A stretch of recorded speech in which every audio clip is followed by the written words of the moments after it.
다 함께 기도하심으로 2021년 4월 8일 새벽 기도회를 시작하겠습니다. 하나님 아버지, 오늘 이 아침 가장 먼저 주님 앞에 나와 예배할 수 있도록 하여 주셔서 감사합니다. 예배하는 이 시간, 우리의 삶이 언제나 주님만을 예배하는 예배자의 삶을 살 수 있도록 인도하여 주시옵소서. 특별히 오늘 우리를 위하여 예비하신 말씀을 통하여 하루를 살게 하시고 우리의 간절한 간구의 제목으로 주님께 기도할 때 주님께서 나를 향하신 주님의 마음과 뜻을 알게 하셔서 나의 생각이 아닌 하나님의 뜻에 순종하며 살아갈 수 있도록 하여 주시옵소서. 이 모든 말씀 우리의 주인 되시고 늘 동행하심으로 인도해 주시는 예수님의 이름으로 기도합니다. 아멘. 다같이 찬송가 400장 험한 시험 물속에서 통일 찬송가 463장 함께 찬송하시겠습니다.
이 시간 하나님께서 우리에게 주시는 말씀은 출애굽기 2장 1절에서 10절까지의 말씀입니다. 레위 가족 중 한 사람이 가서 레위 여자에게 장가들어 그 여자가 임신하여 아들을 낳으니 그가 잘생긴 것을 보고 석 달 동안 그를 숨겼으나 더 숨길 수 없게 되매 그를 위하여 갈대 상자를 가져다가 역청과 나무진을 칠하고 아기를 거기 담아 나일 강가 갈대 사이에 두고 그의 누이가 어떻게 되는지를 알려고 멀리 섰더니 바로의 딸이 목욕하러 나일강으로 내려오고 시녀들은 나일강가를 거닐 때에 그가 갈대 사이에 상자를 보고 시녀를 보내어 가져다가 열고 그 아기를 보니 아기가 우는지라. 그가 그를 불쌍히 여겨 이르되 이는 히브리 사람의 아기로다. 그의 누이가 바로의 딸에게 이르되 내가 가서 당신을 위하여 히브리 여인 중에서 유모를 불러다가 이 아기에게 젖을 먹이게 하리이까. 바로의 딸이 그에게 이르되 가라 하매 그 소녀가 가서 그 아기의 어머니를 불러오니 바로의 딸이 그에게 이르되 이 아기를 데려다가 나를 위하여 젖을 먹이라. 내가 그 싹을 주리라. 여인이 아기를 데려다가 젖을 먹이더니 그 아기가 자라매 바로의 딸에게로 데려가니 그가 그의 아들이 되니라. 그가 그의 이름을 모세라 하여 이르되 이는 내가 그를 물에서 건져내었음이라 하였더라. 아멘. 지난 화요일까지 우리는 마가복음의 말씀 묵상을 마치고 어제부터 출애굽기 말씀 묵상이 시작되었는데요. 출애굽기는 우리가 흔히 알고 있는 엑소더스라고 합니다. 말 그대로 탈출하는 것이죠. 그런데요, 히브리어 원어 성경은 출애굽기의 시작을 벨레 쉐모트라고 기록하고 있습니다. 이 벨레 쉐모트의 히브리어를 지역해보면 뜻은 다음과 같습니다. 그리고 이것들은 이름들이다. 히브리 성경의 출애굽기의 제목인 쉐모트와 같이 쓰여진 것입니다. 제목으로 이름들, 즉 쉐모트가 쓰여진 것이 이상한 것으로 여겨지겠지만 여기에는 중요한 의미가 있습니다. 이 글의 첫 시작이자 첫 단어가 접속사, 그리고라고 시작하는데요. 이것은 출애굽기가 창세기와 긴밀하게 연결되어 있다는 것입니다. 창세기 마지막은 어떻게 마무리되어집니까? 야곱의 가족들이 야곱의 아들이자 애굽의 총리였던 요셉을 통해서 그들이 머물고 있던 팔레스타인을 떠나서 애굽의 고센 땅으로 모두 이주하게 됩니다. 그리고 요셉이 애굽 땅에서 죽음으로 창세기가 마무리되어지는 것이죠. 이렇게 창세기를 끝으로 약 400여 년의 시간이 흐르면서 하나님께서는 침묵하고 계시고 아무것도 하지 않으시는 것처럼 느껴집니다. 더 나아가 아브라함에게 하셨던 그 약속의 성취는 이루어지지 않은 것처럼 보입니다. 하지만 출애굽기가 그리고의 접속사를 사용하여 시작하면서 다시금 하나님께서는 아브라함에게 내가 내게 큰 복을 주고 내 씨가 크게 번성하여 하늘의 별과 같고 바닷가의 모래와 같게 하리니 내 씨가 그 대적의 성문을 차지하리라고 하셨던 약속을 잊지 않고 계셨던 것을 다시금 우리에게 보여줍니다. 하나님께서 침묵하고 계시는 동안에도 여전히 약속의 성취를 위해 일하고 계셨습니다. 약 400여 년의 시간이 지나면서 야곱의 가족들이 애굽 고센 땅에서 지내며 생육하고 번성해서 그 숫자를 셀 수 없을 만큼 거대한 민족을 이루게 하셨습니다. 그래서 출애굽기 1장을 시작하면서 창세기에 이어서 계속해서 야곱의 가족들의 이름이 나오는 것입니다. 하나님께서 아브라함을 통해 약속하셨던 그 약속을 성취하고 계시는 것이죠. 그런데요, 이 과정 가운데 이스라엘의 자손이 계속해서 번성해지자 인구 증가를 억제하기 위해서 애굽은 세 가지 계책을 세웁니다. 첫째가 과한 노역을 부과하는 것이었고, 둘째가 산파들에게 명령해서 히브리 남자아이들을 은밀하게 죽이는 것이었습니다. 그것마저 실패하자 이제는 히브리 남자아이들을 나일강에 던져 죽이게 하는 것이었습니다. 이런 과정 가운데 오늘 본문은 우리가 잘 알고 있는 것처럼 모세의 출생의 모습을 잘 보여주고 있습니다. 바로가 이스라엘 백성들을 멸절시키려고 할 때 하나님께서는 아브라함과의 약속을 기억하시고 성취하기 위해서 이스라엘의 구원을 위해 한 사람을 준비하셨습니다. 그것이 바로 모세인 것입니다. 애굽이 비도덕적이면서 상상할 수 없는 방법으로 이스라엘을 핍박하고 인구 증가를 억제하는 방법을 사용하는 가운데 당시 이스라엘 백성들은 과연 하나님께서 존재하시는가? 과연 우리와 함께 하시는 것일까? 하는 생각이 들었을 것입니다. 우리도 이러한 의문을 갖기 마련입니다. 이스라엘 백성이 번성하듯이 우리의 인생이 좋은 일이 가득할 때 하나님의 도우심을 굳이 구하지는 않습니다. 또는 그들에게 출애굽기가 시작되면서 어려운 일을 당하듯이 우리의 인생에도 고난과 역경, 정말 피하고 싶은 일들을 경험할 때 하나님께서 침묵하실 때는 하나님이 존재하시는가? 나와 과연 함께 하시는가? 하는 의문이 들 때가 있지 않습니까?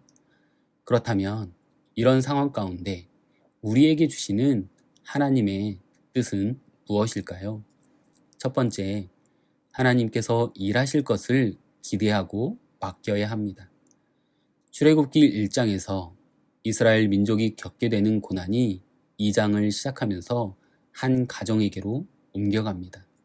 바로 레위 가족 중 한 사람인 아므람과 요게벳의 가정입니다. 바로가 이스라엘에 태어나는 남자 아기를 죽이라고 명령했지만 하나님은 이스라엘을 위한 구원의 일을 멈추지 않으셨습니다.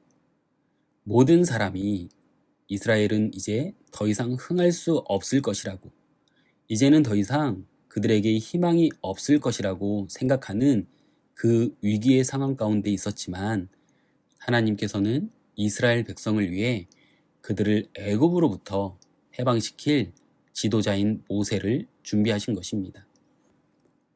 모세가 태어났을 때 그 부모가 모세를 숨긴 이유를 무엇이라고 기록하고 있습니까? 본문 2절 말씀입니다. 아들을 낳으니 그가 잘생긴 것을 보고 석 달 동안 그를 숨겼으나. 이런 말이 있지 않습니까? 고슴도치도 제 새끼는 함함하다고 한다 라고 말이죠. 무슨 말입니까? 함함하다는 말은 털이 보드랍고 반지르르하다 라는 뜻으로 털이 바늘처럼 꼿꼿한 고슴도치도 제 새끼의 털이 부드럽다라고 한다는 말로 누구나 제 자식은 잘나고 귀여워 보인다는 뜻입니다. 이처럼 모세의 부모였던 아므람과 요게벳의 눈에도 모세는 그렇게 보였을 것입니다. 자신들의 자식이었기에 어떤 모습이었든 잘생기게 보였을 것이죠.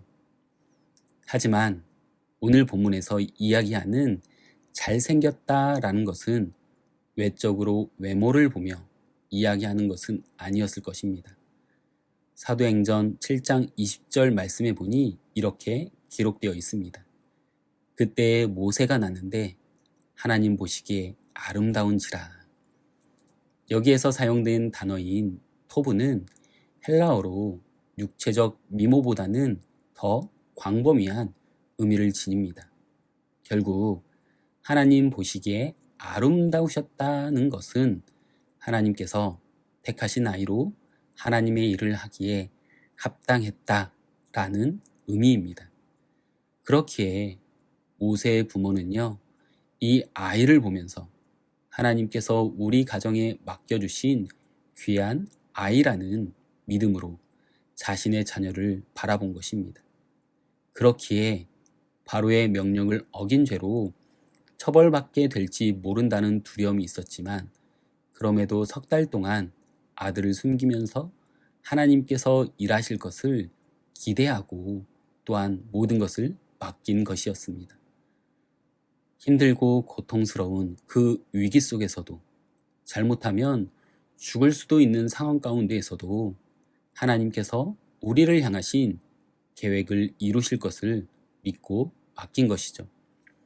그렇게 하나님께서 일하실 것을 기대하고 맡김에도 더 이상 숨길 방법이 없게 되자 그의 부모는 갈대로 작은 상자를 만들어 나일 강변에 놓아두었습니다. 갈대 상자를 한번 상상해 보십시오. 작은 나무로 만들어진 상자.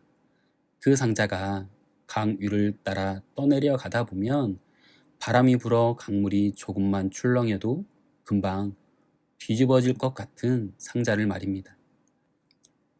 그런데요, 이 갈대 상자는 하나님께서 모세를 위해 마련하신 방주였습니다. 신년 특별 새벽 기도회 때도 말씀드렸지만 여기에서 사용된 상자로 번역된 히브리어 테바는요, 구약 성경 전체에서 단 2번만 사용된 단어입니다. 노아의 방주와 여기 갈대 상자에서만 사용되었습니다. 하나님께서 노아를 통해 방주를 짓게 하셔서 택함받은 자들을 구원하셨던 것처럼 갈대 상자는 하나님이 모세를 위해, 더 나아가서 궁극적으로는 이스라엘 백성의 구원을 위해 미리 마련해 주신 방주였던 것입니다. 지금 우리는 어떠한 환경 가운데 있습니까? 이스라엘 백성이 번성하던 것과 같이 나에게는 좋은 일만 승승장구하는 삶이 계속되어지고 있습니까? 아니면 그들이 고난과 핍박 가운데 있던 것처럼 나의 인생이 고난과 어려움의 연속입니까? 그렇기에 하나님께서 나와 함께 하지 않으시고 일하지 않는다고 생각하며 하나님을 원망하고 있지는 않습니까?